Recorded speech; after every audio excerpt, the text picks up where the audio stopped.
Morning Business, le débat.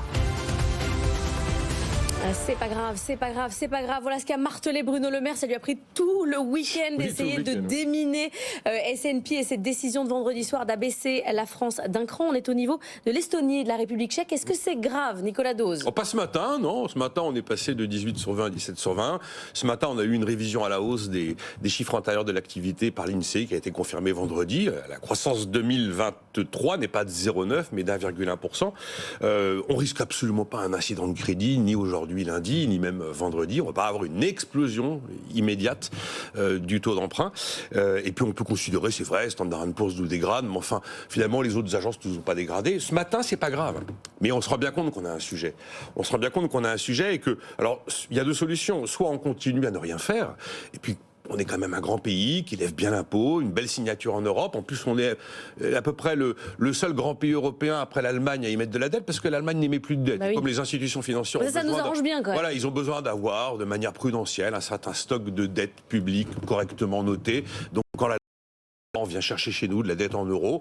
Donc on peut continuer, ça peut tenir encore quelques années sans trop de difficultés. Ou alors on se dit qu'il faut y aller. Mais là, on commence à mettre des choses sur le « il faut y aller ». Alors c'est soit les réformes structurelles, on a fait celle des retraites, on fait celle de l'assurance chômage. Bon, il y aura un jour la réforme de la fonction publique qu'il va falloir engager. Peut-être que la décentralisation peut réserver des bonnes surprises. Après, c'est la réforme de l'État-providence, sinon. Bruno Le Maire continue de dire que ça sera indolore. Non mais justement, voilà, ça peut pas être indolore. À un moment donné, bon. C'est indolore quand on va chercher 2 à 3 milliards une année comme ça. Mais là, on va en chercher 20 cette année. Et on sait qu'on va en chercher 20 en 2025. Pierre Moscovici, il disait dans les colonnes de la Tribune dimanche, c'est 50 milliards à minima à trouver d'ici à 2027. Non, on ne trouve pas 50 milliards sans que ça se voit. En épargnant tout le monde. Il n'y a pas de repas gratuits. Quelqu'un paiera. Alors, soit on dit qu'on y va, les réformes structurelles, certaines ont été engagées. Après, la deuxième solution, c'est effectivement de baisser les dépenses. Si on décide de baisser les dépenses avec les montants annoncés, ça se verra. Ça se paiera. Il y aura un phénomène de contraction d'activité. Quand on met 20 milliards tous les ans, non, c'est pas indolore, c'est pas possible. Ou alors on monte les impôts. Sauf qu'on est à un niveau de prélèvement obligatoire qui fait que c'est la solution que font les États-Unis quand ils ont un petit coup de mou, quand le temps se gâte. Bon, on vous met quelques prélèvements ci et là, mais quand on part d'un niveau de prélèvement acceptable, on a un peu de marge de manœuvre. Nous, on n'a plus de marge de manœuvre sur les impôts. Ou alors, on fait comme on a fait souvent, vous montez les impôts sans que ça se voit. Finalement, la réforme de l'assurance chômage, on va vous resserrer vos droits, mais vous allez toujours payer autant de cotisations. C'est une forme de hausse d'impôt qui ne dit pas son nom. Donc, soit on se dit qu'on continue à ne rien faire, et puis on se voit dans un an, dans 2 ans, alors, et puis on constatera que, effectivement, on est passé de 25 milliards de remboursement d'intérêts en 2021 à 50 aujourd'hui, et puis on sera à 65, et puis ça va. Ou alors on se dit que maintenant il faut y aller, parce qu'on ne peut pas se permettre durablement d'avoir comme première dépense publique le remboursement de la dette publique. Le même jour, Jean-Marc Daniel, Robert Habeck, le ministre des Finances allemand, a fêté en petite pompe, pas en grande pompe, le fait qu'on ne peut pas justement en Allemagne faire exploser le budget et faire de la dette.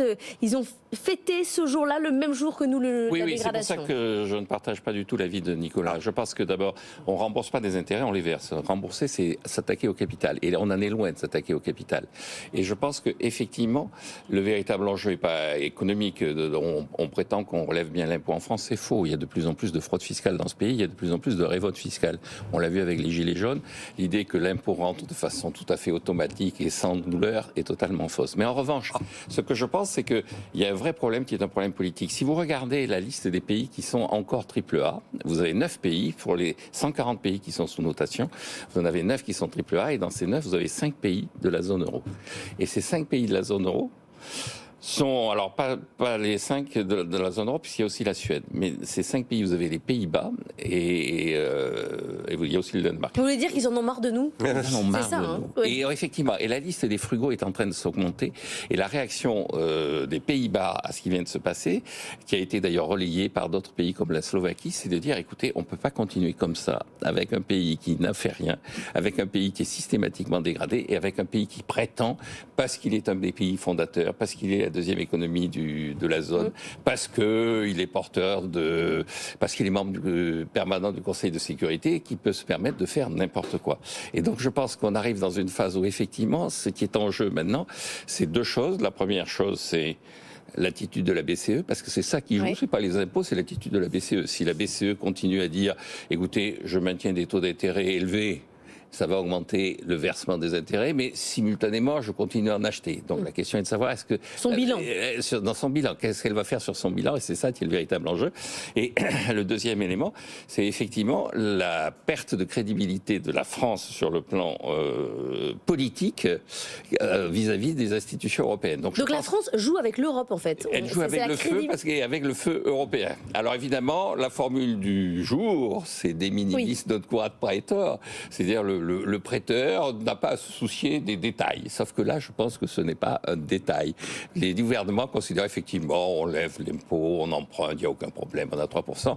On est en train de saboter la construction européenne et je pense que ce signal des agences de notation est récupéré immédiatement. L'enjeu, c'est pas tellement ce que disent les agences de notation, c'est le fait que un certain nombre de pays disent, vous voyez bien que ce pays n'est pas sérieux.